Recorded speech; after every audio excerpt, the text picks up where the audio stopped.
What you are about to hear is sound of some sort.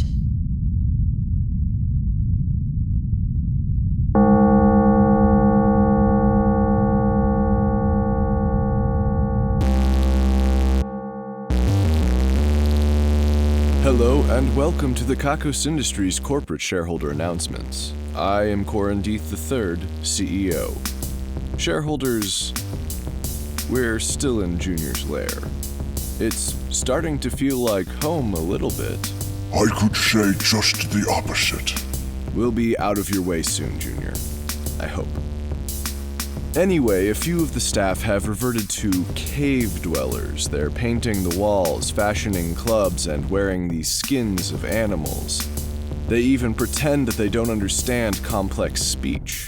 Really, this process should have taken a lot longer, and I'm beginning to suspect that they were just itching for an excuse to go back to a time before spreadsheets. I suppose now is as good a time as any from their perspective, and why not be your authentic self when doom might be around the corner? I certainly can't blame them. I can punish them, though. While I understand their thoughts here, I cannot allow them to continue this behavior. There are spreadsheets, so many spreadsheets of war, and they need handling. Get back to work. I'll get the prod, you lazy assholes. This is civilization. Do what society requires or get murdered.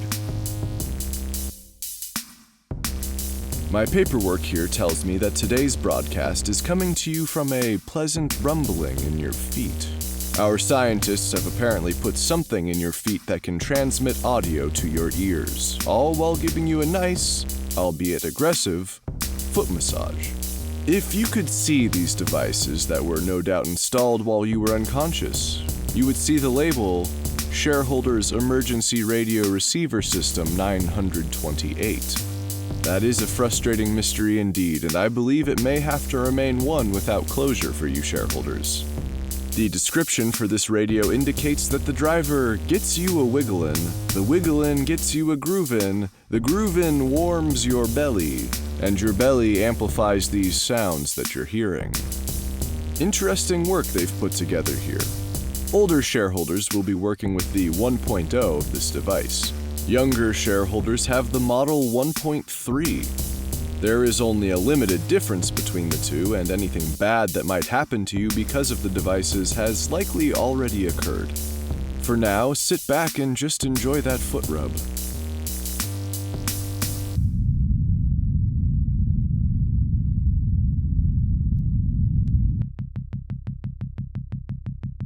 We managed to nip the celebration of Oh Hell Who Gives a Shit in the bud. It was looking like it might be awful for morale, so we canceled it. It was a somewhat liberating experience, I will say. Even though this celebration was, I'm certain, created by the gentleman who had wrapped himself around my leg the last time, or some of his collaborators, Grace Rule would have forced me to follow through with it. The man was from the division of Dionysia, one of the divisions that organizes our festivals. What they say tends to go. But the important detail here is that Grace is still missing, wrestling with her own conscience, I assume. So I can just do whatever I want, break contracts left and right. Where is she to argue with me? So we pulled up a list of emergency festivals, those that we keep handy in case we need an extra or can't fulfill another for any reason. We decided on the celebration of ass. I'll skip the official description and just tell you what happened. We built a makeshift stage down here in Junior's Lair. We got our sound system set up. We played some clubby music, which Soundman Steven assured me was awful and an embarrassment to electronic music everywhere. Then we got busy celebrating the ass. We had dance-offs and group numbers. We shook it hard, shareholders. And to fill in the gaps in your mental image, many of the dancers we have available to us in Junior's Lair are middle-aged, perhaps a little pudgy, on the pasty side of whatever their natural skin tone offers, and not particularly fit apart from all of that. But that did not stop them from getting up on the stage and shaking what their mother gave them until they were hitting the audience in the face with their projectile sweat. It was glorious.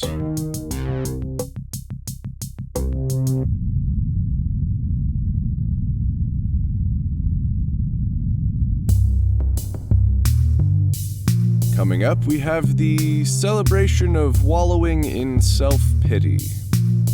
That's what this slip of paper says. The same man from last time gave me this note. Then he sprawled over the table in front of me. He's even touching the back of his hand to his forehead to emphasize how distraught he is. I still don't know his name, and he is virtually non-responsive. I've set all of my notes on top of him. I'm just gonna cancel this celebration now. We'll figure something out.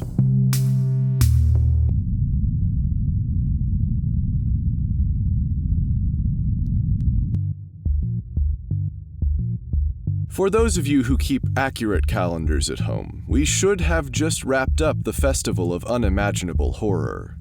I was reminded of this fact because it seems that Kiarawa put the festival together on her own, many floors above us.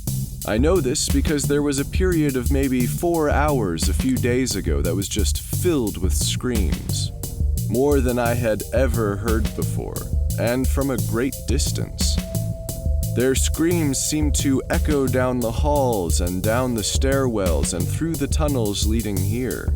Without the proper equipment, I can't know if these screams were real, or if they were just an attempt to include us in the festival. It was an uncomfortable couple of hours, but it was quickly drowned out by the sound of our generic club music. If Kiarawa is intent on keeping up with the regularly scheduled Kakos Industries celebrations, then she might have the Festival of Adorableness coming up. That's assuming there haven't been any new rules. I'd like to see what she does with that. Or more accurately, what is done to her during that celebration. I don't think I have to remind you what they did to me last year, shareholders. The idea just struck me that perhaps I should consider this time in Junior's Lair as a vacation from the worst parts of my duties as CEO. I suppose that dealing with this war is probably one of the worst parts, and one of the worst at that, so perhaps this is not a true vacation.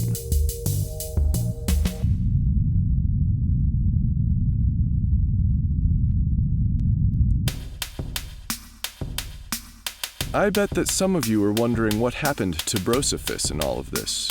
Well, we just recently rescued him from the upper levels. It was part of another maneuver that didn't entirely go to plan, but we did get him back. It appears that his services as executive friender were needed above. He tells me that his friendship information is strictly confidential, but my sources tell me that he was hanging out and playing video games with none other than Lady Kiarawa. That would have to be a quick judgment by the powers that be that she needed someone to help her relax, but this gives us valuable information. Perhaps this insurrection has taken its toll on her mental health. Perhaps her efforts to control everything with such might are really efforts to control herself. And now I've taken something from her. I've taken Brosephus back. He tells me that he wants to introduce me to tabletop RPGs. This is primarily because we don't have a video game system here to kill zombies with. We'll see how that goes.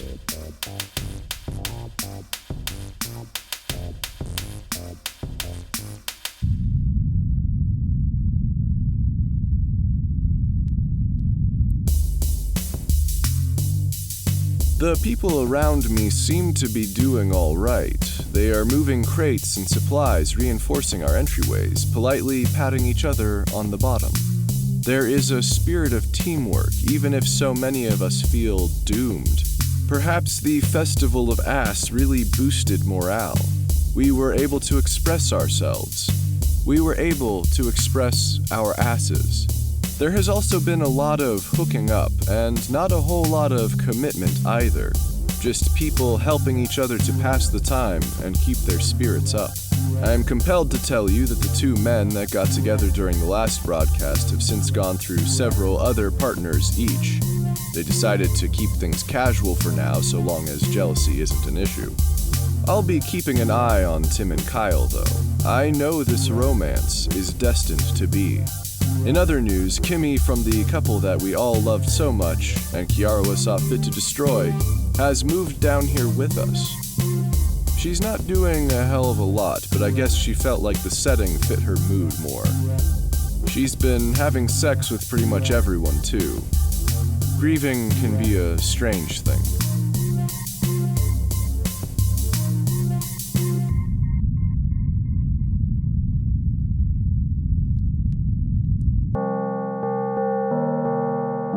Kiarawa has been looking through the notes I've left up above to try and find something I love to destroy, I am told. She found my favorite tree and cut it down. She's apparently ordered a lot of the pieces to be sculpted and lacquered. She made them into large-sized butt plugs. It was a good tree. I would sometimes sit under it and think about things. I don't often find myself in nature on purpose, but I did like that tree. Tree, I am sorry. You deserved better. When I get back in power, I will find the remaining pieces of you. I will do whatever I have to do to get them back, and I will give you a proper burial. For evil.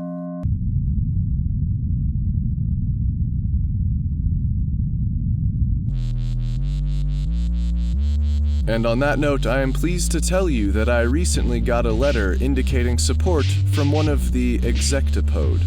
It was signed with an inky suction cup shape. This is interesting news, shareholders. Perhaps Kiarawa's evil isn't so great after all. The letter indicated that I have to keep this Exectopus's identity a secret, but I'm not really that great at telling them apart anyway. Of course, all of this could just be a ploy to make Kiarawa paranoid, knowing that one of her most adamant supporters is now mine. Who could it be? What action could they take to undermine her? I will be curious to find out myself.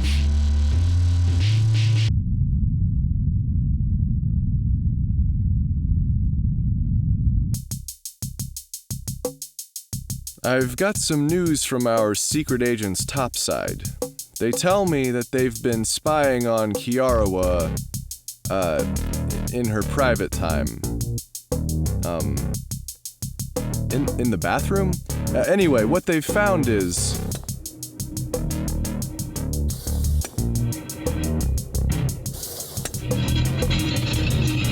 Oh, my evilness. Helena? Hello, Corin. You look like crap. Are you damaged? I am operating at 47% functionality. That's not good. You look like you're going to fall apart. You should see the other guy. I neutralized 230 threats on my way here. 229 people, and one menacing water fountain. Well, there are no threats here. Please rest, if that's something you're supposed to do. Thank you. One of those threats didn't happen to be a dragon, did it? Like a dragon with tentacles? I wasn't able to defeat Sir Gymericon. Its name is Sir Gymericon? Does everything have to have such a fancy name? Don't be an insensitive asshat. Thank you, Helena. That was a close one. And thank you for taking down so many threats. I hope that they were all actually on Kiarawa's side. I heard that you were imprisoned. I was captured and put inside of a cement bunker somewhere on floor 33. They didn't give me my charging station, Corin. I was unable to rest. You couldn't recharge. I could not rest. That's awful. How did you get down here then? How did you escape? My emergency functions took over. I'm afraid to ask. When they came into the bunker to check on me, I produced 2 small wires that attached to the people in the bunker. I made them my charging station, Corin. And they're dead now, I'm assuming. When I had finished, I ended the remaining signs of life. They are traitors, Corin. They deserve what happens to them. I suppose that's true. Do you have any new intel for us? What is she planning next? Our spies seem to be more interested in creeping than spying. I overheard that she was planning to close the division of incredibly boring things. No! And then she wants to fire the remaining employees out of a cannon into a lake. The friendly lake or the unfriendly lake? The unfriendly lake. Oh, that's not going to go well for them. That lake is seriously unfriendly. We have most of the division of incredibly boring things here, though. How do you guys feel about cloning? I'm gonna estimate their average response was something like a shrug. We can work with that. I will need to rest again, Corin, and soon. Does anyone know how to make a charging station? We'll figure this out, Helena. We can't lose anyone. We need the madman. Dr. Dunkelvissen? But how do we get in touch with him? He will come looking for me. Okay, a door into the lair here has opened. Was that door there before? Anybody know? And why is there so much light coming from the doorway? I mean, it's dim in here, but that's just a silhouette. It does look vaguely like Dr. Dunkelvissen doing some sort of jazz pose. It is him, Corin. I have to go now. Just going to drag yourself across my fucking floor, huh? I know it's a cave, but I try to keep things nice. He's probably going to install more sexual appliances. My feelings on that matter are neutral. Just leaving a rut. We'll fix your floors later, Junior. Goodbye for now, Corin. We will have sex soon. Are you hitting that? Nice. Why? Are you into robots? She's obviously a cyborg. Only a fool wouldn't know the difference. And yes, I'm into that. Who wouldn't be? Shareholders, that brings us to the end of today's broadcast. The man on my desk here hasn't moved at all. The Damnation and Ruination Squad have been quiet, and Grace isn't here to make me take credit for anything. So there. Our great plans to overthrow Kiarawa didn't work out, and Junior's latest plan needs more preparation. So I leave you pretty much where I left you last. Except it smells a whole lot more like sex in here. Bet that's a new smell for this lair, huh, Junior? Hey. How about some numbers? I suppose I can do that. Let's see. 9, 99, 999, 9,999, 10,000. Ha ha! Ha! Ho! Ho! Ha ha ha! Ha ha ha! Ho! Ha!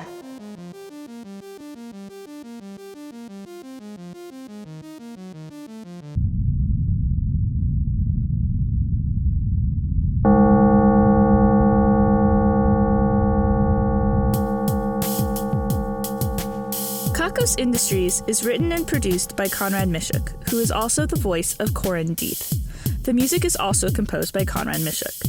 The introduction is read by Kim Aiello, and the credits are read by Hannah Jones, who is currently facing her worst fear. Special guest appearance in this episode by Lindsay Forey. Check out kakosindustries.com for more episodes. There's also transcriptions if you'd rather read the Kakos Industries announcements. That's KAKOSINDUSTRIES.com. Please check out store.kakosindustries.com for merchandise and special offers. Questions, comments, or a strong desire to collaborate?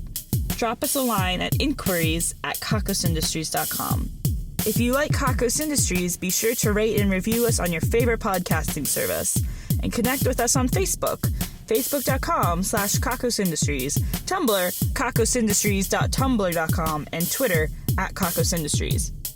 If you're feeling down after this broadcast, have you considered kayaking?